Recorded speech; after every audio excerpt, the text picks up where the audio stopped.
أشهد أن لا إله إلا الله وحده لا شريك له وأشهد أن محمدا عبده ورسوله أما بعد فأعوذ بالله من الشيطان الرجيم بسم الله الرحمن الرحيم الحمد لله رب العالمين الرحمن الرحيم مالك يوم الدين إياك نعبد وإياك نستعين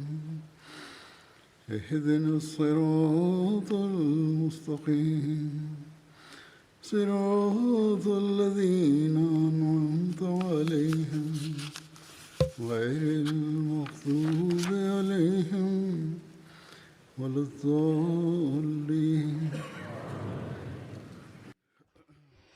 حضرت امیرالمؤمنین خلیفه پنجم مسیح ایده الله تعالی بنصر العزیز پس از تلاوت تشهد تعوذ و سوره فاتحه فرمودند: در خطبه های گذشته به ابعاد مختلف زندگی اصحاب بدر و فداکاری آنها اشاره کرده‌ام. بسیاری از مردم ابراز تمایل کردند و به من نوشتند که اگر زندگی پیامبر اکرم صلی الله علیه و آله و سلم ذکر نشود آنها را ناتمام می‌گذرد، زیرا پیامبر اکرم صلی الله علیه و آله و سلم محور واقعی اند که اصحاب گرد ایشان جمع می‌شوند. با دلبستگی به ایشان به سطوح بی‌نظیری از قربانی کردن دست یافتند و راه‌های جدید زندگی را آموختند. علاوه بر این معیارهایی را برای گسترش وحدت خداوند و تبدیل شدن به مظهر شخصی این امر قرار دادند که نشان از تأثیر معنوی پیامبر اکرم صلی الله علیه و آله و سلم و محبوبیت آن حضرت در نزد خداوند متعال بود. بنابراین ذکر زندگانی پیامبر اکرم صلی الله علیه و آله و سلم نیز ضروری است. خطبه‌هایی در ابعاد مختلف زندگی پیامبر اکرم صلی الله علیه و آله و سلم در سالهای گذشته در مناسبت‌های مختلف ایراد شده است. با این حال سیره پیامبر اکرم صلی الله علیه و آله و سلم چنان است که نمی‌توان آن را مختصر بیان کرد. هر جنبه‌ای از زندگیشان به گونه‌ای است که حتی در چندین خطبه نمی‌توانند به آن احاطه کنند. زندگانی پیامبر اکرم صلی الله علیه و آله و سلم هر از چندگاهی عرضه می شود. در واقع در هر خطبه یا خطبه یک وجه یا وجه آن به شکلی ذکر شده است. دلیل این امر این است که این نکته مرکزی زندگی ماست و بدون آن دین و ایمان ما کامل نمی شود و نمی توانیم به قانونی که خداوند متعال نازل کرده است عمل کنیم. به هر حال اینک گوشه هایی از زندگی پیامبر اکرم صلی الله علیه و آله و سلم و روایت های تاریخی در رابطه با جنگ بدر را بیان می کنم و در خطبه های بعدی ادامه می یابد. همین نمونه پیامبر اکرم صلی الله علیه و آله و سلم است که به اصحاب روحیه ایثار و فداکاری عنایت کردند و با این کار آنان را در دامان رنجمندگان و شهدا و حبیب خداوند متعال و کسانی که با ایشان راضی بودند شامل کرده. ما در زندگی خود شاهد این نمونه ها بوده ایم. بنابراین ذکر مصداق پیامبر اکرم صلی الله علیه و آله و سلم در رابطه با این جنگ نیز ضروری است.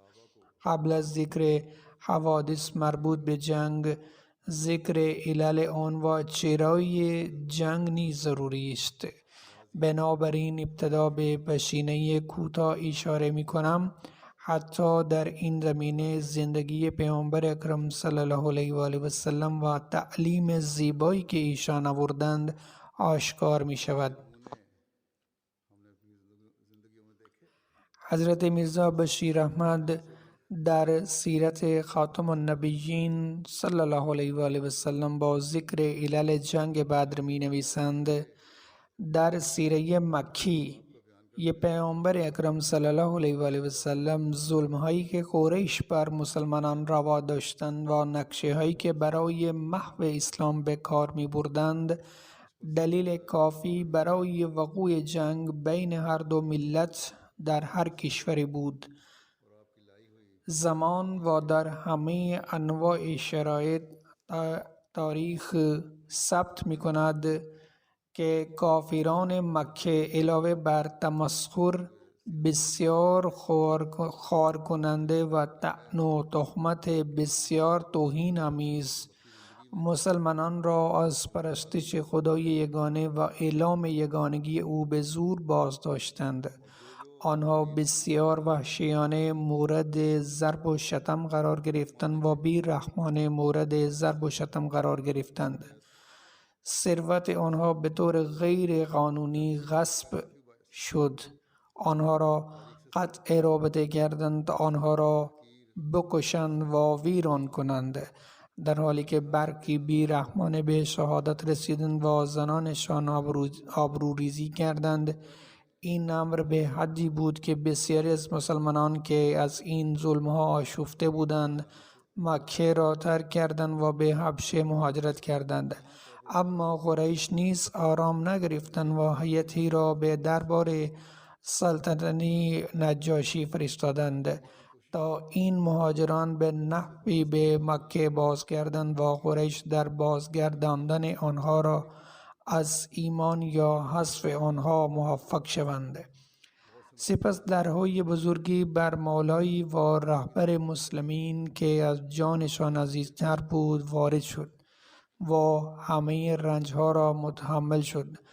دوستان و همزمان قریش پس از گفتن نام خداوند پیامبر اکرم صلی الله علیه و آله و سلم را در طائف با سنگها زدند تا جایی که بدنشان غرق در خون شد.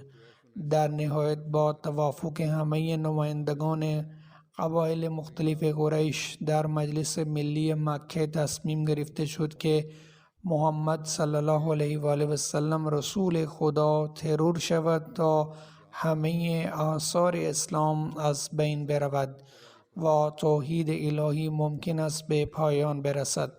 سپس برای اجرای عملی این قطعنامه خونین جوانان مکه که از قبایل مختلف قریش بودند گروهی را جمع کردند و شبانه به خانه پیامبر اکرم صلی الله علیه و آله و سلم حمله کردند.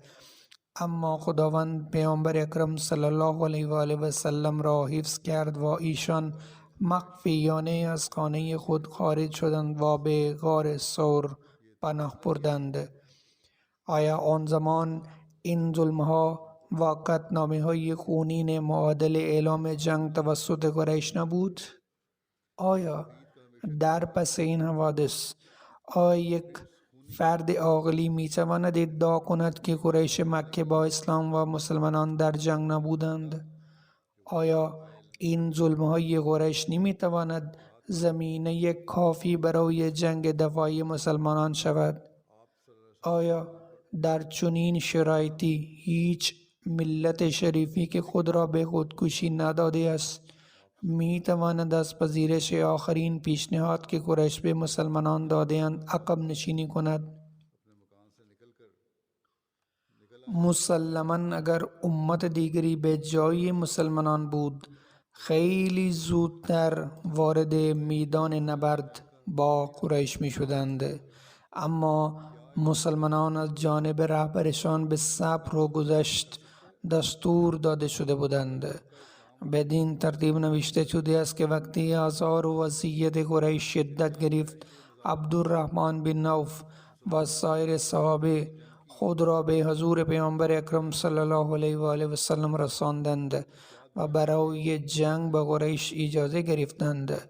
اما پیامبر اکرم صلی الله علیه و آله و سلم در پاسخ فرمودند اینی امرت بالعفو، من دستور عفو داده شدم، بنابراین نمی توانم به شما اجازه مبارزه بدهم. به این ترتیب صحابه در راه دین هر درد و اهانتی را متحمل شدند، اما دستگیری صبر را رها نکردند. چون جام ازار قریش سیر شد و سرریز شد و خدای این جهان پیغام الهی را به طور غیر قابل انکار ابلاغ کرد، تنها در آن زمان بود که خداوند به بنده خود دستور داد شهر را ترک کند. در حال حاضر موضوع از مرز بخشش فراتر رفته بود و زمان آن فرا رسیده بود که عاملان آن به عاقبت شوم خود می رسیدند. از این رو این هجرت پیامبر اکرم صلی الله علیه و آله و سلم نشانه پذیرش آخرین پیشنهاد قریش بود. این یک نشانه ظریف از سوی خدا از اعلام جنگ بود. هم مسلمانان و هم کافران این را فهمیدند. به این ترتیب در جریان مشورت در دار ندوه، محل مشورت قریش نزدیک کعبه، زمانی که فردی پیشنهاد کرد که پیامبر اکرم صلی الله علیه وسلم از مکه تبعید شود، سران قریش این امر را رد کردند. پیشنهاد بر این اساس که اگر محمد صلی الله علیه و آله و سلم مکه را ترک کند، مسلماً مسلمانان اولتیماتوم آنها را میپذیرند و در مخالفت به آنها وارد میدان نبرد میشوند. به مناسبت بعثت دوم در عقبه که مسئله هجرت پیامبر اکرم صلی الله علیه و آله و سلم برای انصار مدینه مطرح شد، فوراً گفتند این امر مستلزم آن است که ما برای جنگ به کل آماده شویم. هنگامی که پیامبر اکرم صلی الله علیه و سلم از مکه خارج شدند، نگاهی غمگین به مرز مکه انداختند و گفتند ای مکه، تو نزد من از همه شهرها محبوب تر بودی، ولی اهل تو اجازه ندادند در اینجا زندگی کنم. حضرت ابوبکر رضی الله عنه فرمودند رسول خدا را تبعید کردن، اکنون آنها به راستی نابود خواهند شد. خلاصه این که پیامبر اکرم صلی الله علیه و آله و سلم تا زمانی که در مکه اقامت گزیدند انواع عذابها را متحمل شدند، اما در برابر قریش شمشیر به دست نگرفتند. دلیل آن این بود که اولا قبل از این که بر ضد قریش طبق عرف الهی اقدامی صورت گیرد، پیام الهی به طور غیر قابل بحث ابلاغ می شد و این امر مستلزم مهلت بود. ثانیاً خواست خداوند نیز این بود که مسلمانان الگوی بخشش و صبر را تا آن حد نهایی نشان دهند و سپس سکوت مساوی با خودکشی باشد که برای هیچ فرد عاقلی نمیتوان آن را عملی ستودنی تلقی کرده. ثالثاً قریش در مکه رهبری نوعی حکومت دموکراتیک را بر عهده داشتند و پیامبر اکرم صلی الله علیه و سلم از شهروندان آن بود. از این رو حسن شهروندی ایجاب می کرد تا زمانی که پیامبر اکرم صلی الله علیه و سلم در مکه ماندند، دولت را احترام کنند و اجازه ندهند که آرامش را برهم بزند و وقتی موضوع از حد عفو گذشت از آنجا هجرت کند.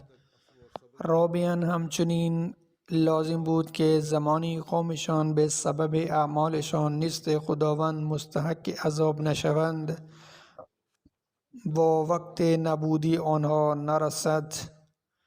پیامبر اکرم صلی الله علیه و آله و سلم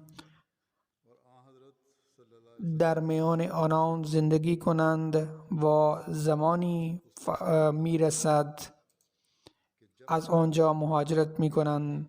دلیل آن این است که طبق عادت خداوند تا زمانی که پیامبری در قومش باقی نماند عذابی به آنان نمی رسد که آنها را نابود کند. هنگامی که عذاب ویرانگری در پیش است به پیامبر دستور داده می شود که چنین مکانی را ترک کند. به همین دلایل هجرت پیامبر اکرم صلی الله علیه وسلم نشانه های مشخصی در درون خود داشت، اما جای تأسف است که این افراد ستمکار آنها را نشناختند و همچنان در ظلم و ستم خود رشد کردند.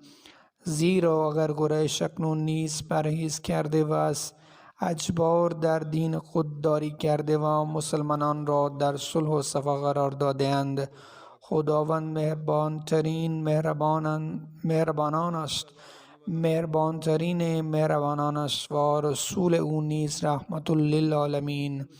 در واقع حتی در آن صورت نیز آنها آمرزیده می شوند و ای را مجبور نبودند شاهد کشتار و خونریزی هایی باشند که او در نظر داشت.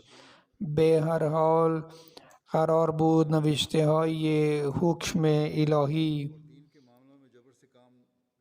محقق شود. هجرت پیامبر اکرم صلی الله علیه و آله و سلم هیزمی بر آتش دشمنی قریش شد و آنان با غیرت و هیاهویی بیش از پیش به پا خواستند تا اسلام را محو کنند. علاوه بر آزار و ظلم و ستم بر مسلمانان فقیر و ضعیفی که تاکنون در مکه بودند، اولین اقدام قریش بود که به محض اطلاع از خروج پیامبر اکرم صلی الله علیه و سلم از مکه این بود که آنها به دنبال ایشان بودند. در جستجوی پیامبر اکرم صلی الله علیه و آله و سلم هر وجب از دره بکه را اسکن کردند و حتی به دهانه غار ثور رسیدند، ولی خداوند متعال پیامبر اکرم صلی الله علیه و سلم را یاری کرد و چنان حجابی بر چشمان قریش نهاد که پس از رسیدن به مقصد ناامید و ناکام بازگشتند. هنگامی که از این جستجو ناامید شدند، اعلام عمومی کردند که هر فردی که محمد صلی الله علیه وسلم را مرده از زنده بازگرداند 100 شتر جایزه دریافت می‌کند و که معادل تقریباً 20,000 روپیه به واحد پول امروزی است. در سال 1931 وقتی حضرت میرزا بشیر احمد این را نوشتند، امروز به 10 میلیون میرسد. بسیاری از جوانان از قبایل مختلف قریش به طمع فصل به هر سو برای جستجوی پیامبر اکرم صلی الله علیه وسلم حرکت کردند و به این ترتیب تعقیب سراقه بن مالک نیز نتیجه اعلام پاداش بود، اما قریش در این طرح نیز مجبور به مقابله با شکست شدند. اگر به اندیشیم که جنگ بین دو قوم درگیرد، همین دلیل کافی است. به این دلیل که برای مولایی و رهبر دیگری در نظر گرفته می شود. همینطور وقتی قریش دریافتند که مقدس پیامبر اکرم صلی الله علیه و آله و سلم به مدینه رسیده بودند، سران قریش نامه وحشتناک به رئیس مدینه عبدالله بن ابی سلول و یارانش فرستادند. نوشتند شما یک نفر از ما یعنی محمد صلی الله علیه وسلم را پناه داده و ما به نام خدا سوگند یاد میکنیم که یا او را رها کنید و یا با او اعلام جنگ کنید یا حداقل او را از شهر خود تبعید کنید. اگر نه ما قطعا تمام ارتش خود را جمع کرده و به شما حمله خواهیم کرد و مردان شما را میکشیم و زنان شما را به تصرف خود میگیریم و آنها را بر خود حلال میکنیم. هنگامی که به عبدالله بن ابی سلول و یاران مشرکش این نامه را دریافت کردند، برای جنگ با پیامبر اکرم صلی الله علیه وسلم گرد آمدند. پیامبر اکرم صلی الله علیه وسلم هنگامی که از این موضوع مطلع شدند نزد او رفتند و فرمودند شاید تهدیدی را که قریش به شما میدهند بسیار مهم بدانید، اما آنها نمیتوانند بیش از آنچه به خودتان آسیب برسانید. آیا میخواهید با پسران و برادران خود بجنگید؟ وقتی یهودیان که بسیاری از آنها مسلمان شده بودند از پیامبر اکرم صلی الله علیه وسلم این را شنیدند، پراکنده شدند و آن حضرت را رها کردند. به همین ترتیب قریش مکه به دیدار قبایل عرب برای تحریک آنها علیه مسلمانان پرداختند. حضرت میرزا بشیر احمد در سیرت خاتم النبیین در این باره می نویسند: وقتی قریش متوجه شدند که اوس و خزرج از حمایت پیامبر اکرم صلی الله علیه و آله و سلم خودداری می کنند و متوجه شدند که اسلام در مدینه ریشه می گیرد و به سایر قبایل عربستان سیاحت کردند و شروع به تحریک آنها بر علیه اسلام کردند. مسلمانان از آنجایی که قریش به دلیل ولایت کعبه بر سایر قبایل عربستان تأثیر مشخصی داشتند، به همین دلیل با تحریک قریش بسیاری از قبایل دشمن مهلک مسلمانان شده بودند. مدینه چنان بود که گویی در آتش شعله‌ور شده است. بدین ترتیب روایت زیر ذکر شده است. حضرت ابی بن کعب که از اصحاب ممتاز بودند میگویند هنگامی که پیامبر اکرم صلی الله علیه وسلم و اصحاب ایشان به مدینه هجرت کردند و انصار زنان حمایت کردند، همه عربستان به طور جمعی به مقابله پرداختند. مسلمانان در آن عصر حتی خود را به تعویق نمی انداختند. اسلحه ها در شب و روز در صورت حمله ناگهانی مسلحانه راه می رفتند. به همدیگر می گفتند ببینیم آیا تا زمانی زنده ایم که شبها بدون ترس جز ترس از خدا در آرامش بخوابیم. حال خود پیشوای این جهان این بود که حضرت عایشه رضی الله عنها می فرمایند پیامبر اکرم صلی الله علیه وسلم در ابتدا وقتی وارد مدینه شدند اغلب شبها از خطر حمله دشمن بیدار می ماندند. وقتی قرآن کریم در مورد همین عصر می فرماید که ای مسلمانان و به یاد آورید زمانی را که اندک بودید و در زمین ضعیف می شمردید و همواره در ترس بودید که مبادا مردم شما را بوده و هلاک کنند، اما خداوند شما را پناه داد و به یاری خود شما را یاری داد و درهای روزهای پاک را به روی شما گشود. بنابراین اکنون باید به عنوان بندگان شکرگزار زندگی کنید. اینها همان تهدیدهای بیرونی بود که در قرآن کریم ذکر شده است. حتی اوضاع داخلی مدینه چندان مساعد نبود، چنان که حضرت میرزا بشیر احمد می نویسد حتی در مدینه نیز وضع این بود که تاکنون قشر قابل توجهی از اوس و خزرج بر شرک استادگی کرده بودند، اگرچه در ظاهر با برادران و خویشاوندان خود بودند، اما در چنین شرایطی چگونه میشد که به مشرک اعتماد کرد؟ ثانیاً منافقین بودند که در ابتدا اسلام را پذیرفته بودند اما در خفا دشمن اسلام بودند و حضورشان در مدینه احتمالات تهدید کننده جلوه گر بود. ثالثاً یهودیانی بودند که هرچند با آنها قراردادی بود اما برای این یهودیان ارزش این معاهده چیزی نبود. از این رو چنین عناصری حتی در خود مدینه نیز وجود داشت که کمتر از انبار مهمات مخفی علیه مسلمانان نبود. یک جرقه کوچک توسط قبایل عرب کافی بود تا این مهمات به آتش کشیده شود و مسلمانان مدینه و یک انفجار آنها را نابود کنند. در این زمان آسیب پذیر که پیش از این زمان حساستر بر مسلمانان فرا نرسیده بود، وحی الهی بر پیامبر اکرم صلی الله علیه و آله و سلم نازل شد که اکنون نیست در مقابل این کافران شمشیر به دست بگیرند، چون آنها با شمشیر در دست صرفاً از راه بی‌عدالتی و ظلم وارد میدان نبرد آمده‌اند. این گونه جهاد با شمشیر اعلام شد.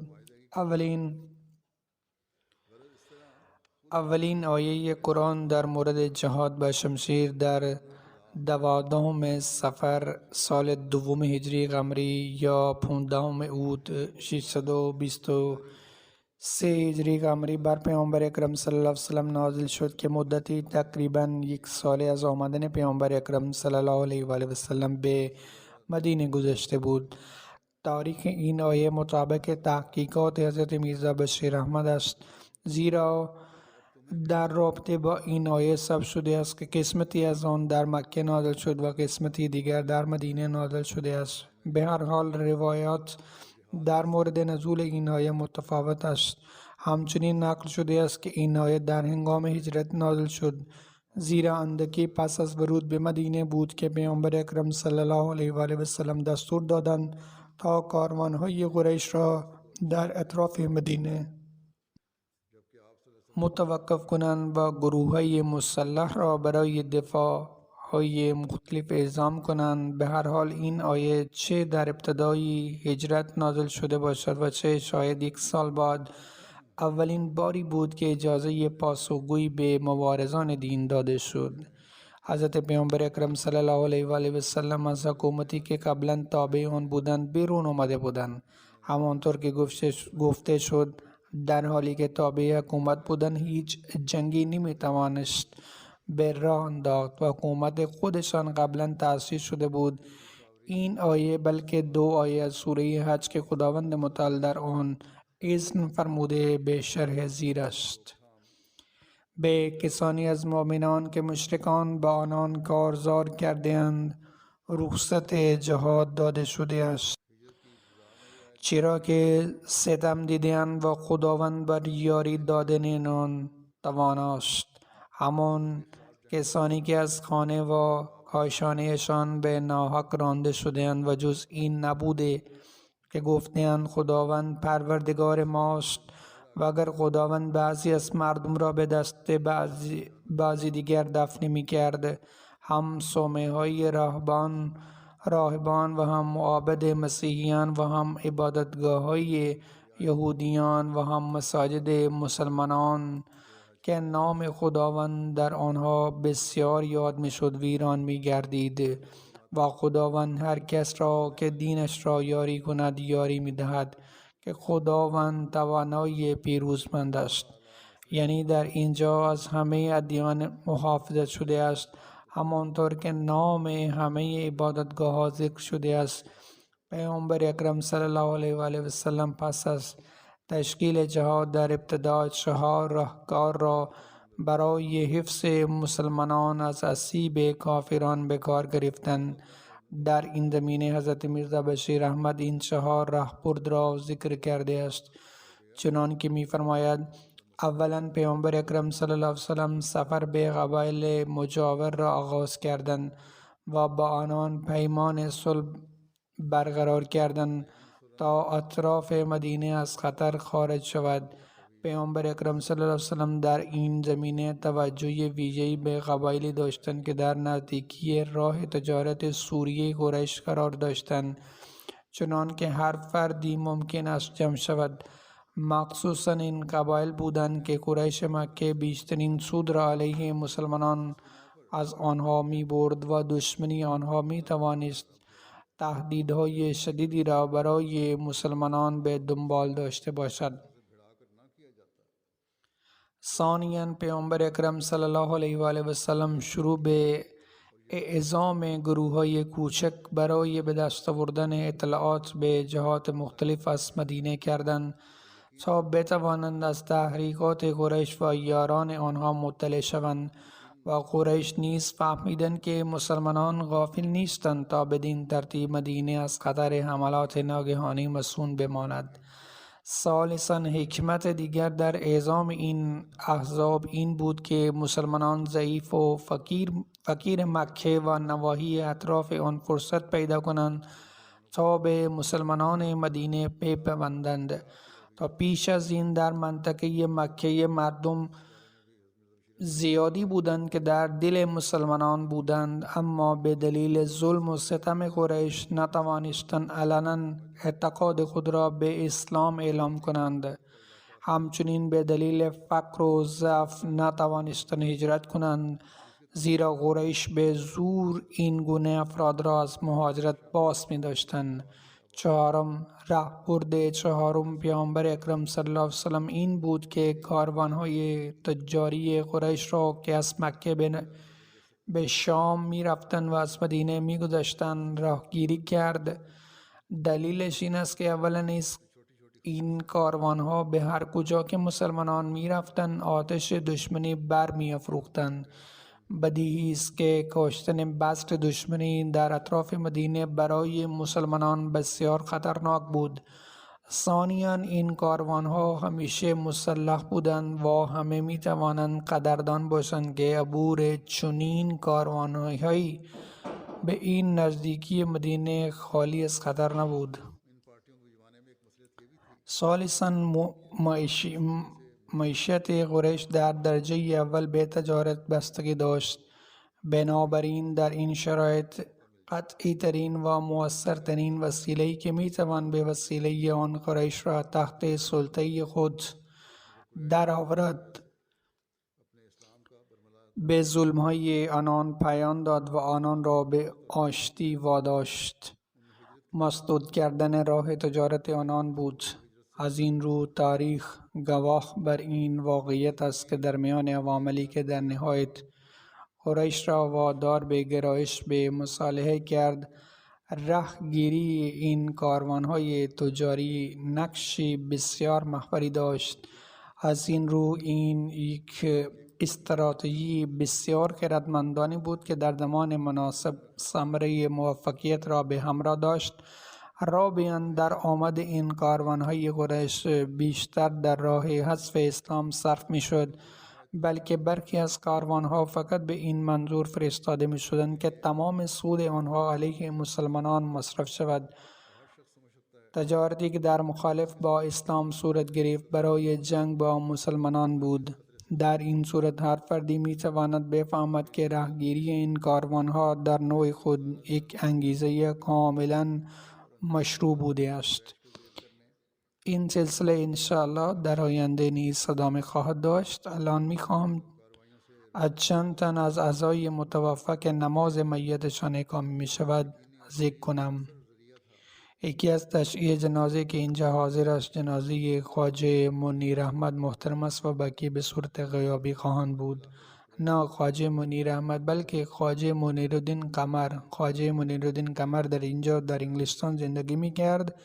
به فرمان الهی در 27 اردیبهشت در سن 86 سالگی دار فدانی را ودا گفت. ما از آن خدا هستیم و به سوی او باز می گردیم.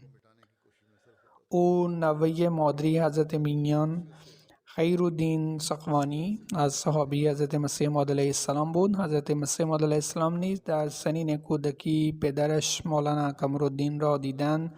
مولوی قمرالدین پدرش اولین رئیس مرکزی مجلس خدام احمدیه بود. وقتی تقسیم هند و پاکستان اتفاق افتاد خانواده او به پاکستان نقل مکان کردند. خواجه منیرالدین مدتی در تانزانیا آفریقا زندگی کرد و همچنین فرصت خدمت به جماعت را در مقام‌های مختلف در رابطه داشت. سپس در سال 1966 با خانوادش به انگلستان آمدند و در نزدیکی مسجد فضل زندگی کردند. آنها مدت زیادی است که اینجا هستند و بنابراین همه با آنها آشنا هستند. در زمان خلیفه چهارم مدتها فرصت داشت در مسجد فضل برای نماز جمعه اذان بگوید. وی همچنین این فرصت را داشت که به عنوان رئیس محلی مسجد فضل و پتنی خدمت کند. پس از باز نشستگی در سال 1995 او زندگی خود را وقف کرد و به طور داوطلبانه ابتدا در وکالت تبشیر و سپس در دفتر منشی خصوصی اینجا در انگلستان خدمت می کرد. حتی یک روز قبل از رحلتش تا نماز ظهر در دفتر کار میکرد و بعد از آن به خانه بازگشت. او در اقامه نمازهای پنجگانه منظم، ساکت، دلسوز، معاشرتی نیکوکار، مخلص و وفادار بود و او یک موسی بود. از او همسر، دو پسر و دو دختر و تعداد زیادی از نوه ها به یادگار مانده‌اند. او همچنین عموی مادری امیر انگلستان بود. خداوند متعال او را مغفرت و رحمت کند و مقامش را بالا ببرد. این تشییع جنازه انشاءالله همینجا اقامه می شود. بقیه نماز جنازه غیابی خواهد بود. اولین آنها دکتر میرزا مبشر احمد است که نوه پدری حضرت مسلم معود و فرزند حضرت میرزا منور احمد و محمود بیگم بود. او نوه مادری حضرت نواب مبارک بیگم بود. او اخیراً در سن 79 سالگی دور فانی را ودا گفت. ما از آن خدا هستیم و به سوی او باز می‌گردیم. او موسی بود. به لطف خداوند متعال تحصیلات ابتدایی او در لاهور گذراند. او سپس به کالج پزشکی کینگ آدورت در لاهور رفت و در آنجا مدرک MBBS خود را دریافت کرد. سپس مدتی در بیمارستانی در ربوه کار کرد. سپس برای تحصیل به اینجا به انگلستان آمد و در سال 1970 در کالج سلطنتی جراحان ادنبورگ تحصیلات تکمیلی و FCPS خود را گذراند و سپس چون زندگیش را وقف کرده بود بازگشت و در بیمارستان فصل عمر خدمت کرد و توانست حدود 50 سال در آنجا خدمت کند. از میان پزشکانی که فداکار زندگی هستند و تحت طرح نصرت جهان در آنجا کار کرده‌اند، او بیشترین خدمت را داشته است. یا شاید دکتر میرزا منور احمد بود. در هر صورت فرصت خدمت به مدت 50 سال را داشت. در سال 1362 خلیفه چهارم او را به عضویت هیئت وقف جدید منصوب کرد و تا زمان رحلت در این هیئت باقی ماند. همسرش می نویسد او به خویشاوندان خود احترام می‌گذاشت و مراقب خویشاوندان خود بود. خواه پدر و مادر، خواه برادر، خواهر و برادر، خویشاوندان، والدین و خویشاوندان من، در واقع با همه نمی‌توانم هیچ موقعیت شادی یا ناراحتی را به یاد بیاورم که در آن او مسئولیتی را به عهده نگرفته باشد. او هرگز در احترام به روابط خود سست نمی‌شد. او همچنین این فرصت را داشت که همه بزرگان خانواده را معالجه کند. او به خانه بیماران سر می‌زد تا از حال آنها جویا شود. به همین ترتیب او به هر طریقی که می‌توانست به نیازمندان کمک می‌کرد و هیچگاه فقیری را انکار نمی‌کرد. او تحصیل بسیاری از دختران را تحصیل می‌کرد و حتی تمام بار مالی عروسی آنها را بر عهده می‌گرفت. چند دختر در این مورد برای من نامه نوشته‌اند. برخی از آنها حتی در خانه او زندگی می‌کردند و او آنها را مانند دختران خود بزرگ کرد و سپس آنها را ازدواج کرد. خیلی ها به من نامه نوشته‌اند که حتی از حق و زحمه برخی بیماران چشم پوشی می‌کرد. در واقع به آنها دارو و حتی مقداری پول می‌داد. او ارتباط عمیقی با خلفای جماعت داشت. او از این جهت با آنها ارتباط داشت که در زمان خود با تمام خلفای خویشاوندی داشت، اما در عین حال ارتباط عمیقی با احترام برای آنها داشت. او نه تنها این را به فرزندش القا کرد بلکه نمونه خود را نیز در این کار به نمایش گذاشت. او تقریباً 6-7 سال از من بزرگتر بود، اما بعد از این که من خلیفه شدم با من بسیار محترمانه رفتار کرد. در واقع قبل از این هم که ناظر اعلی بودم در آن زمان هم به من احترام زیادی می کرد. همسرش می نویسد که در آخرین بیماری همسر خلیفه چهارم زنگ زد و دکتر مبشر خواست که فوراً بیاید. از این رو میگویند با دریافت این پیام همان شب آنجا را ترک کرد و تا رحلت او در آنجا ماند. پس از رحلت حضرت آصفه بیگم خلیفه چهارم فرمودند مبشر برای گرفتن من نزدیک آسانسور آمد و به محض این که او را دیدم فهمیدم همسرم از دنیا رفته است، زیرا می دانستم که اگر حالش خوب نیست مبشر هرگز کنارش را ترک نمی کرد. در طول بیماری خود خلیفه چهارم او اغلب برای معالجه خود به انگلستان سفر می کرد. خلیفه چهارم نیز در یک مورد از خدمات وی در دوران بیماری یاد کرده اند. همسرش می نویسد یک بار از او شکایت واهی شد و کمیته‌ای برای بررسی آن تشکیل شد. در آن زمان نیز به خلیفه وقت و اداره احترام می‌گذاشت و هرگز سخنی ناپسندید نمی گفت و نمی کرد. کمیته تحقیقات خود را انجام داد و تشخیص داد که او عاری از هر گونه تقصیری است. پسر او می نویسد که برخی از مخالفان از چینیوت و برخی مناطق اطراف برای معالجه به خانه او می آمدند. در واقع او بیماران غیر احمدی زیادی داشت. من هم از این موضوع آگاهم. او افراد بیشماری را در منطقه معالجه کرد و به همین دلیل بسیاری از مردم با روی و بیمارستان آن منطقه آشنا شدند. حضرت مسیح موعود علیه السلام در آخرین بیماری خود از کاشک معینی برای خوردن داروهای خود استفاده کردند. کاشک کوچکی بود که حضرت اما جان به حضرت ام نصیر داد و فرمودند به هر یک از پسرانش طبیب شود بدهند. کاشک را به پدرش میرزا منور احمد دادند و سپس کاشک را به او دادند. گاه دکتر مبشر به خاطر صلوات و برکت از آن کاشک به بیمارانش دارو میداد. مردم از همه کشور آمدند تا تسلیت خود را ابراز کنند. با این حال اکثریت افراد از قشر فقیر بودند که مدام اظهار داشتند که مدیون میاں صاحب هستند.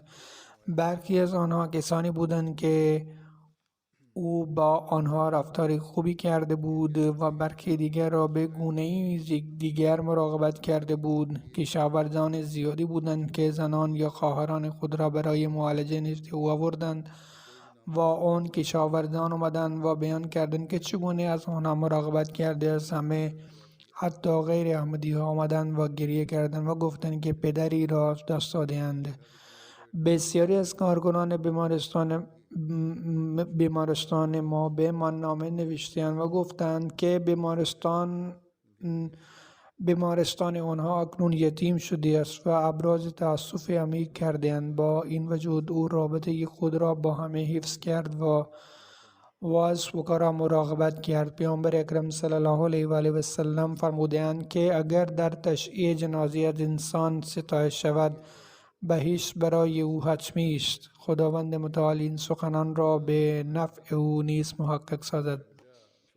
دکتر میرزا سلطان احمد میگوید طبق اطلاع من ایشان در کل جماعت این افتخار را دارند که بیشترین خدمات را انجام داده‌اند. من قبلا به این موضوع اشاره کردم. او در ادامه می نویسد در دورانی که او شروع به کار کرد هیچ دستیار و یاوری وجود نداشت. او مجبور بود در را ببندد و باز کند، بیمارانش را بخواند و کارهای دیگر را به تنهایی انجام دهد. او همچنین مجبور بود تنها سالن عمل را مدیریت کند. هیچ متخصص بیهوشی وجود نداشت و بنابراین او نیز باید خودش این کار را انجام میداد. سپس به تدریج کارکنان خود را آموزش داد و سپس از آن بیمارستان محبوبیت یافت. او همچنین می نویسد نسبت به عفونت‌ها نیز کمتر از سایر بیمارستان‌های خصوصی بود. اکثر بیماران پس از درمان موفقیت آمیز از بیمارستان مرخص شدند. با این حال رفتار مهربانی خود را با بیماران حتی غیر احمدی نیز رعایت کرده است. من شخصا می‌دانم که او فرد بسیار محترمی بود.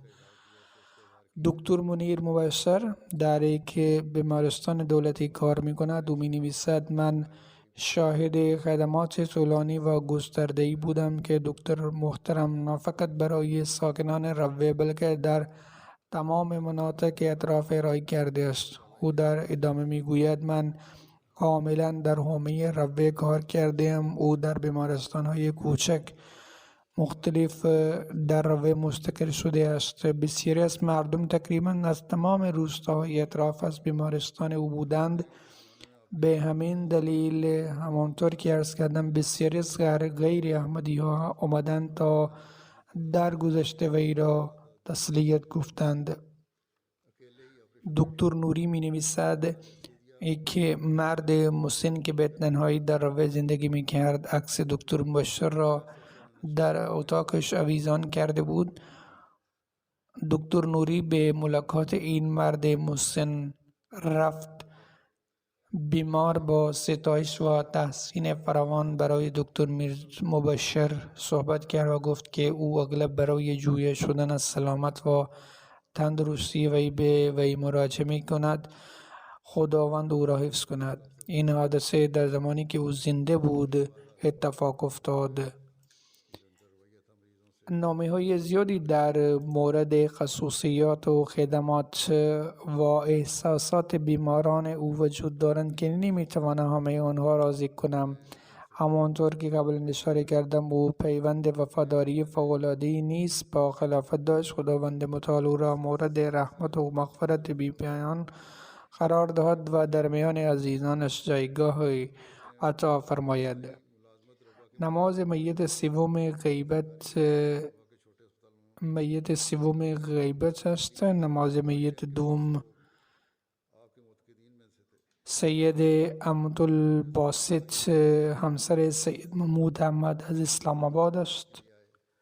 او چند روز قبل از دنیا رفت. ما از آن خدا هستیم و به سوی او باز می‌گردیم.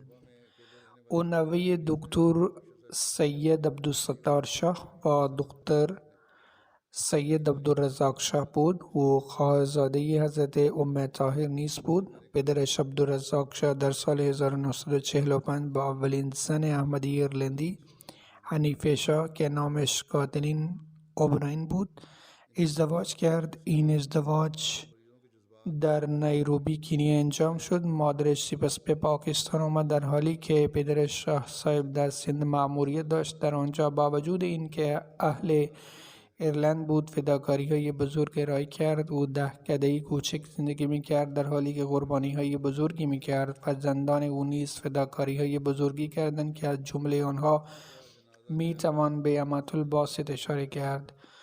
شوهرش سید محمود شاه میگوید او در اقامه نماز به ویژه نمازهای تهجد نماز اختیاری قبل از سحر منظم بود. از همان دوران کودکی در کنار پدرش نماز تهجد می‌خواند. او به اعمال دینی احترام می‌گذاشت و آن را رعایت می‌کرد. او همیشه به فقرا و نیازمندان کمک می‌کرد. او به شدت به حجاب پایبند بود. او یک موسیه بود. از او همسر دختر و 2 پسر به یادگار مانده است. یکی از پسرانش سید بشیر احمد در اینجا در انگلستان ساکن است و پسر دیگر سید شهید احمد است. دخترش مجید مالک در امریکا اقامت دارد. دختر او که همسر دکتر امیر مالک امریکایی است میگوید مادر من مورد علاقه دیگران بود و شخصیت برجسته‌ای داشت. هر کس با او ملاقات کرد اسیر او شد. او با تمام وجود به خلافت عشق می‌ورزید. شخصیتی با صفا، خوش اخلاق و دارای اخلاق نیکو بود. او هرگز درد خود را آشکاراً بیان نکرد. او فعالانه در کمک به فقرا و انفاق شرکت می‌کرد. او به دختران کمک می‌کرد تا ازدواج کنند. او به خانه‌های فقرا جیره می‌داد. مخارج تحصیل یتیمان را تعمیر می‌کرد. به فقرا غذا می‌داد. در نهایت او وقت خود را صرف کمک به بندگان خداوند متعال می‌کرد. چه از طریق نماز و چه از طریق صدقه او ترجیح داد بیشتر در مورد خدا و نصرت الهی صحبت کنند و با کسانی که خدا را دوست داشتند نیز دوست شد. خداوند متعال نیز به او تجلی خاصی داده است. خداوند متعال دعای او را قبول می کرد و خداوند متعال در بسیاری از امور او را از قبولی دعای شگاه می ساخت. حتی در هنگام بیماری شدید نمازش را ترک نمی کرد و همیشه مراقب وقت بود که نمازی را ترک نکند. خداوند متعال او را مغفرت و رحمت کند و مقامش را بالا ببرد. باشد که فرزندانش را قادر سازد که فضایل او را پیش ببرند. نماز غیبت سوم جنازه محترم شریف احمد بندیش است. او صدر جماعت چک شماره 261 عرب ادوالی فیصل آباد پاکستان بود. او نیز چند روز پیش درگذشت. ما از آن خدا هستیم و به سوی او باز می گردیم. فرزندش رحمت الله بندیشه که به عنوان مبلغ خدمت می کند می نویسد: جد من تنها 2-3 ماه داشت که پدر و مادر و اقوام نزدیکش در زمان طاعون در زمان حضرت مسیح موعود علیه السلام دنیا رفتند. در آن زمان پدر بزرگ من در خانواده ای از اقوام دور که از در اوایل زندگی احمدی بودند بزرگ شد. پس از تصمیم قاضی باطلا او تحت سرپرستی خانواده احمدی دیگری که از اقوام نزدیک تر به او بودند قرار گرفت. اینطور او از همان ابتدا در محیط احمدی پرورش یافت و جزئی از جماعت احمدی باقی ماند. مرحوم نزدیک به 25 سال صدر در روستای خود بود. او دارای صفات فراوان و دارای شخصیت درویشی بود. عبادت او از معیار والایی برخوردار بود. او به نیازمندان به ویژه خانواده و دوستانش کمک کرد. عشق بی حد و حصر به نظام جماعت و خلافت داشت. از او 5 پسر و 3 دختر به یادگار مانده است. همانطور که اشاره کردم یکی از پسران ایشان رحمت الله بندیشه مبلغ است و در حال حاضر به عنوان معلم در جامعه احمدی آلمان مشغول به خدمت است. وی به دلیل مخالفت‌ها و شرایط وخیم روستایی خود نتوانست به موقع در مراسم تشییع و تدفین پدرش شرکت کند. خداوند متعال برای آن مرحوم آمرزش و رحمت واسع و مقام آن مرحوم عنایت فرماید. باشد که او همچنین فرزندان خود را قادر سازد تا فضایل او را به پیش ببرند.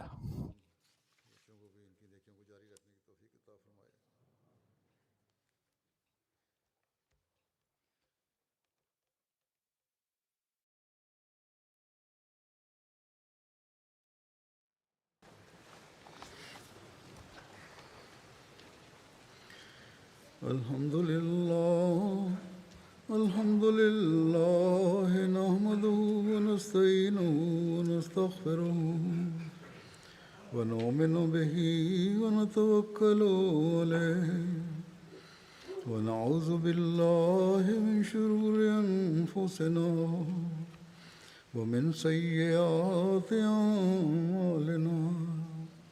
من يهده الله فلا مضل له ومن يضلل فلا هادي له ونشهد أن لا إله إلا الله ونشهد أن محمدا عبده ورسوله.